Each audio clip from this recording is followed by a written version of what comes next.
Let's jump into the land of Dawn and find out to settle this debate once and for all in our very first match in this best of 3 series. Welcome to the land of Dawn. We have Fire Flux Esports on the blue side up against RRQ Akria on the red side. Starting things off, I can already see Luis trying to slow TNZ down a little bit. Apex 47 is there, but looks like they're not going to commit just yet. Luis is just trying to slow things down and be like, hey, guy, we can take our time. We got all day. We're just the second series of the day. We don't need to be that fast. Attacking early on in this, let's say, stage. Both teams, if someone were... what happened? What did I miss? Apex. Do it to it. Reset. Reset it. Reset. Evil. Okay, no. Evil desk. Evil desk. I mean, that's what you expect from Tigreal, right? I mean, looking at the emblems, like, he's built to do so as well. He's got Wilderness Blessing and as well as the agility. He's got the movement speed to kind of stay ahead of the game. But look, we have seen. I actually remember Zorn was the one who did that. He lost his flicker earlier on as a, if I'm not mistaken, as a Grok. Yeah. So if the same thing happened with Luis here, he will lose his life more than one time. And at this time, electrifying piece. I mean, to be fair, even though Zorn died a lot, the team still won. Right? Yeah. Right? Still won. That's true. That's true. But I mean that if Minotaur lost his flicker, he will be punished to away. He will be so squishy by the mid game. Well, let's see, right? We've seen both angles before. We've seen him lose his flicker early on and then afterwards become really, really squishy. But we've also seen the opposite where we've seen him play a more counter-engaged, objective-based type game where we're waiting for the opponents to come at us. And considering that Apex is playing Tigreal, the onus is on him to kind of wait it out. Whoever holds their ult the longest generally has an advantage. Takashi understanding that the gank is coming, making sure that he stays safe because this Yuzong is going to be very important in this turtle fight. Yeah, Rosa already stole. He did steal the Minotaur, right? Yep. Yeah, he did steal. He will use it even before the Minotaur. That's funny. Oh, that was so good. Forcing that retreat out, making sure that, there's no way a turtle contest is going to come by. It's his presence, the presence of the Tigreal, knowing that he wants to reset you. Do you imagine the disaster that Team RRQ Akira are going to face if they saw a penalty zone with the stolen Minotaur ult and also the Tigreal? Can you imagine that situation? Oh, that's going to be super devastating. Speaking of which, Takashi and Alien are just 1v1 each other. And even Saigon was like, do you want my help, bro? And Takashi's like, nah, fam, I'm good. Yeah, it's fine. And I think Alien won out on that trade. He did commit the ultimate. He didn't get the Black Dragon form out of Takashi, but he is ahead in EXP. Takashi trading for a little too long, ended up missing a minion down by when it was pushed into the turret as Fire Flux were looking for. Oh! Explosion coming in from Apex 47. There's nowhere for Luis to go. Gets taken down. No need to use that flicker anymore. Just die first blood. Oh no, no setup there. Can't really do much. This is got to be a little frustrating. No hole so far for the side of Fire Flux Esports. Yep, Saigon, I kind of feel like he committed to that hard guard a little bit too early. Gusta Lagusta wasn't in any real trouble there. Yeah, I think, again, way too early, down by bot side, a lot of focus there, but RRQ Akira, when are we expecting them to actually take the initiative against Fire Flux Esports? King. I didn't think that we will see an assassin-to-assassin jungle here. I kind of lean towards seeing an utility hero, even though I don't like it. Oh, what's that, steal? Yep, TNZ got this kill, and King tried to do a little bit onto Rosa as well as TNZ. At this point, Fire Flux Esports, they're just, in a way, baiting things out while taking what they want. Yep. It feels like RRQ Akira right now are a little too responsive to what Fire Flux Esports is doing, and they're getting away with a lot, right? That's why we are seeing this 2K lead start to develop for the side of Fire Flux, and hopefully they're able to extend it some more, because proactive plays aren't exactly happening across the map just yet, and because of the delays and the forcing of King's Retribution, it's making it tough to kind of set up the fight around the turtle, which is what RRQ Akira intended in the first place. Even though I wouldn't agree that much about the counter, so it was an idea in my head, not with you, Gideon, but there was this wild idea in my head, like RRQ are the one responding, even though Fire Flux are the one who are supposed to counter-engage with the picks they have. But yet, they are the ones who are making the first moves, and they are the ones who are actually winning every trade. Oh yeah, 2,400 goal lead, and I believe it's all just Fire Flux taking the farm from RRQ Akira. Now it looks like RRQ Akira, they do want to contest for this turtle, but There's a lot of members from Fire Flux here. Apex 47. Whoa. Luis committing to the maneuver way too early. Takashi comes in with a Black Dragon form, same as Rosa. Goes for Luis. Luis having to use the flicker early on. Now Apex 47, implosion! Hits onto 3. Rosa gets a kill, gets a double.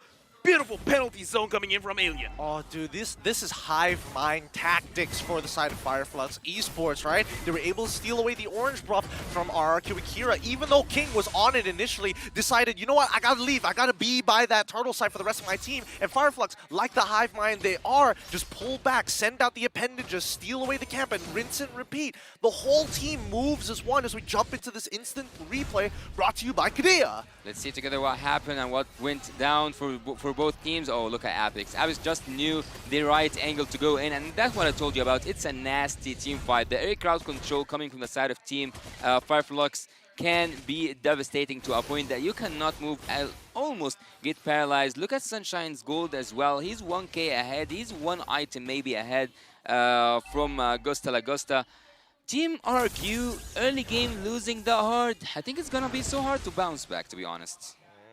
Let's see how they're going to attempt it, right? 4.5k, 6 minutes into the game. The hive mind continues to take control over the map, and even so, you would have imagined that at least with the Angela's Heartguard and big enablers for the side of RRQ Akira, they might have been able to get a trade back, but so far, nothing, right? 3-0. Do you see that goal, the XP difference between Takashi and Tenzi? It is, oof. Even King level 9, Wow. TNZ level 12. Not looking good. At this point, RQ Akira, the thing is they have the tools to fight back. They just don't find the opportunities. And now Alien trying to 1v1 against King, and even King can't really do much against this Terizla. He had to bolt out of there. Yeah, that Black Dragon was just scouting the sky. Bot side tier 1, all tier 1s on both sides are destroyed. Look at that, the hive mind just invading as one for this purple buff. It's pretty important for TNZ, but honestly, it's just slowing them down. Look at that, even Retribution's being committed to it. After this, during the analyst segment, we just have to see how much buff the RQ Akira actually accumulated. Now King goes for Sunshine, taking quite a lot of damage. Sunshine is all by himself, but personally for me, I might have just forced it, you know? Oh, Apex, look at him coming from a really good angle here. Yep, still. RQ Akira looks like they're hesitating a lot. They're not really being proactive at all. I don't know why they're so nervous, right? It looks like nothing's really going together with them, right? We're seeing these engages coming in from Luis. We're seeing these moments coming in from like King as well, but we don't see the backup. Like, where's Gusta Lugusta? Is he in the right position? It feels like Sagan is being utilized, but at the same time, where are the rest of the teammates to kind of solidify a way to bounce back into this game, to find the trades? Yeah, this is not the same RRQ Akira we saw against Team Blacklist earlier on. Wow, that damage. I gotta hold my breath because that was almost a 1v1 kill. And Fire Flux Esports, again, this entire game is just 3 kills. But Fire Flux gets everything. They are 8,000 gold ahead. They're choking them out. I would add upon that, it's also not 3 kills, it's 3 turrets as well. Yeah, 3 turrets as well. Coincidence? I think not, because Fire Flux at this point of time, I would imagine that even if they don't like take. Whoa! Luis goes for it. In a 3 on the 3. They got Sunshine. Sagan gets the kill. Takashi with the Black Dragon form. Looks like he's there to push people away. Now they're being proactive. Finally. Okay, let's look at the items. Let's see whether there was something that made the difference here. And what I'm seeing is that at least 2 items have already been completed for Gusta Lugusta, and that's what gave him a bit of confidence. But let's not forget that even for the side of King, right, he's got the G. No, he's in trouble. He's in trouble. No. Oh no! TNZ with the fracture gets the kill. Is that five levels ahead almost? Yeah. 4 levels. 4 levels. He's going to get 5, Yeah. especially if he clears up that top side, goes back and clears his bottom side jungle, and also takes that Lord. This is, look at the damage dealt, right? As much as we would like to believe, TNZ, he's doing everything. Rosa is actually almost doubling his damage, 28,000 to 19,000. The thing that doesn't make sense to me, and I need to ask about that because, of course, like none of us is perfect, but why? Why do I see the Necklace of Durance always as a first pick for the Valentina Even though I think that she can use some other items to have damage outputs or cooldown or something. Number one is definitely the Elegant Gem, just because every single time you level up, your HP gets topped off, your mana gets topped off, so you don't have to recall. And going up against a composition that has a Minotaur as well as an Angela, it kind of secures you that first blood, that first kill. Wouldn't you like? Oh wow! Yeah, wow, you can do things that like was quick. Yeah. And it's cheap. It's so cost efficient, right? Because let's compare it to people who, last time, before we even started thinking about cost efficiency, it was about getting Dominance Ices for supports as quickly as possible, right? Now, technically, at least while you are waiting for that item power spike to actually happen, people who actually get the farm can minimize the overall healing coming out from RRQ Akira. Yep, and right now, Fire Flux, they're just getting all of the holy defense coming in from the inhibitors. So RRQ Akira, 10,000 behind. They need a miracle here. They need to do what they did just now. Luis needs to catch 3 people with his Minu and Fury. Yeah, it's going to be so hard, though. It's going to be so hard because looking at the other side, looking at the side of Team Fire Flux, they are in. Luis re-engages. Apex 47 still holding on. And they baited it out. Whoa. But from behind, King tries to get a kill, but TNZ out damages him. Gusta La Gusta gets a kill onto Apex 47.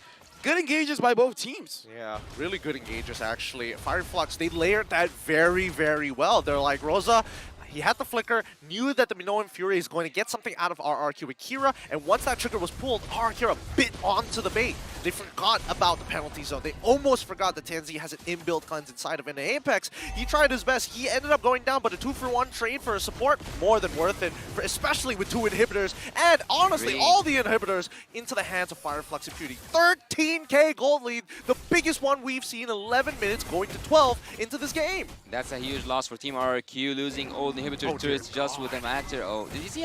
It just like took him 2 hits to take the orange buff. 10.7k to 5.8. Yeah, it's like, as I told you, it's the same as last game. Stitch State with Bebex. It's almost the double. Oh man, this is a hostage situation, man. Oh boy. This is, I'm gonna take the earthquake alarm because this is a disaster coming in for RRQ Akira. Hopefully everyone stays safe out there. We wish everyone all the best and stay safe. Yeah, stay safe. Please contact your loved ones if you can. Make sure you go to the authorities as soon as possible if you are in some trouble. Now, as we jump back into the game and hopefully on a lighter mood, 18 seconds until the next upcoming Lord. And hopefully that's going to be what it takes for Fire Flux Esports to close out this match.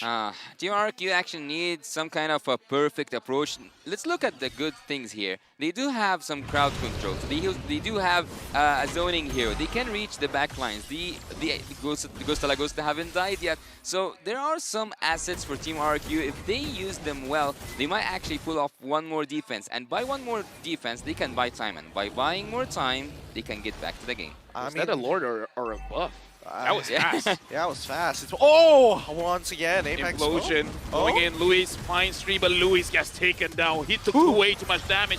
Alien goes in onto Gusta La Gusta. Takashi trying to zone everyone away. Alien is basically 1v3 at this point. Takashi can't take the damage coming in from Rosa. It's just too much. It's just too much. It's checkmate, man. It's already checkmate, and Fire Flux looking to end it. Flickers forward, Rosa doesn't care at this point, and King gets taken down by TNZ. Rosa finally goes down to Gusta La Gusta, but he's gonna get taken down as well. Game 1 goes to Fire Flux Esports. Oh man, that was difficult. That was really difficult to watch. I mean, so many of the win conditions just denied